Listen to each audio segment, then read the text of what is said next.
ಸಪ್ತಶ್ವ ಚಾನೆಲ್ಗೆ ಸ್ವಾಗತ. ತಮಿಳು ಚಿತ್ರರಂಗದ ದಳಪತಿ ವಿಜಯ್ ಅಭಿನಯದ ಬಹುನಿರೀಕ್ಷಿತ ಜನನಾಯಕನ್ ಸಿನಿಮಾ ಬಿಡುಗಡೆಗೂ ಮುನ್ನವೇ ಭಾರಿ ವಿವಾದದ ಕೇಂದ್ರಬಿಂದುವಾಗಿದೆ. ಒಂದಲ್ಲ ಒಂದು ಕಾರಣಕ್ಕೆ ಸುದ್ದಿಯಾಗ್ತಿರುವ ಈ ಸಿನಿಮಾ ಇದೀಗ ಕಾನೂನು ಹೋರಾಟದ ಹಂತಕ್ಕೂ ತಲುಪಿದೆ. ಇಂದು ತೆರೆಗೆ ಬರಬೇಕಿದ್ದ ಜನನಾಯಕನ್ ಸಿನಿಮಾ ಸಿಬಿಎಫ್ಸಿ ಪ್ರಮಾಣ ಪತ್ರ ಸಿಗದೆ ಬಿಡುಗಡೆಯನ್ನು ಮುಂದೂಡಬೇಕಾದ ಪರಿಸ್ಥಿತಿ ಎದುರಿಸಿದೆ.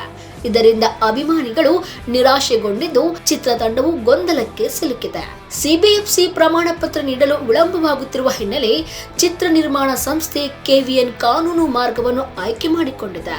ಈ ಸಂಬಂಧ ಮದ್ರಾಸ್ ಹೈಕೋರ್ಟ್ಗೆ ಅರ್ಜಿ ಸಲ್ಲಿಸಿರುವ ಚಿತ್ರತಂಡ ತಕ್ಷಣದ ಪರಿಹಾರವನ್ನು ಕೋರಿ ನ್ಯಾಯಾಲಯದ ಮೆಟ್ಟಿಲೇರಿದೆ. ಸಿನಿಮಾ ತಂಡದ ಅರ್ಜಿಯ ವಿಚಾರಣೆಯನ್ನು ನಡೆಸಿರುವ ಹೈಕೋರ್ಟ್ ತೀರ್ಪನ್ನು ಕಾಯ್ದಿರಿಸಿದ್ದು ಇಂದು ತನ್ನ ಅಂತಿಮ ನಿರ್ಧಾರವನ್ನು ಪ್ರಕಟಿಸಲಿದೆ. ಈ ತೀರ್ಪು ಜನನಾಯಕನ್ ಸಿನಿಮಾದ ಬಿಡುಗಡೆಯ ಭವಿಷ್ಯವನ್ನು ನಿರ್ಧರಿಸಲಿದೆ ಎಂಬ ಕಾರಣಕ್ಕೆ ಎಲ್ಲರ ಗಮನ ಹೈಕೋರ್ಟ್ ಮೇಲೆಯೇ ಕೇಂದ್ರೀಕೃತವಾಗಿದೆ. ಇನ್ನೊಂದೆಡೆ ಈ ಪ್ರಕರಣಕ್ಕೆ ರಾಜಕೀಯ ತಿರುವು ಕೂಡ ಸಿಕ್ಕಿದೆ. ಜನನಾಯಕನ್ ಸಿನಿಮಾಕ್ಕೆ ಸಿಬಿಎಫ್ಸಿ ಪ್ರಮಾಣ ಪತ್ರ ನಿರಾಕರಿಸಿರುವುದು ಕೇಂದ್ರ ಸರ್ಕಾರದ ರಾಜಕೀಯ ಪ್ರೇರಿತ ಕ್ರಮ ಎಂದು ಕಾಂಗ್ರೆಸ್ ಪಕ್ಷ ಆರೋಪಿಸಿದೆ. ಈ ಹೇಳಿಕೆ ತಮಿಳುನಾಡಿನ ರಾಜಕೀಯ ವಲಯದಲ್ಲೂ ಭಾರಿ ಚರ್ಚೆಗೆ ಕಾರಣವಾಗಿದೆ.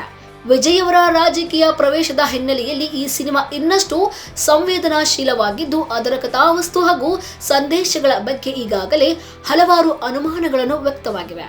ಒಟ್ಟಿನಲ್ಲಿ ಜನನಾಯಕನ್ ಸಿನಿಮಾ ಈಗ ಕೇವಲ ಸಿನಿಮಾ ಮಾತ್ರವಲ್ಲ, ಕಾನೂನು ಮತ್ತು ರಾಜಕೀಯ ಚರ್ಚೆಯ ವಿಷಯವಾಗಿಯೂ ಮಾರ್ಪಟ್ಟಿದೆ.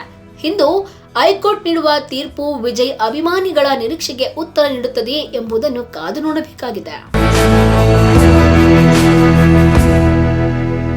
ನೋಡಿದ್ರಲ್ಲ ವೀಕ್ಷಕರೇ, ಇದೇ ರೀತಿಯ ಇನ್ನಷ್ಟು ಹೊಸ ವಿಡಿಯೋಗಳಿಗಾಗಿ ನಮ್ಮ ಸಪ್ತಶ್ವ ಟಿವಿ ಕನ್ನಡ ಚಾನೆಲ್ನ ಸಬ್ಸ್ಕ್ರೈಬ್ ಮಾಡಿ, ಲೈಕ್ ಮಾಡಿ, ಶೇರ್ ಮಾಡಿ. ಧನ್ಯವಾದಗಳು.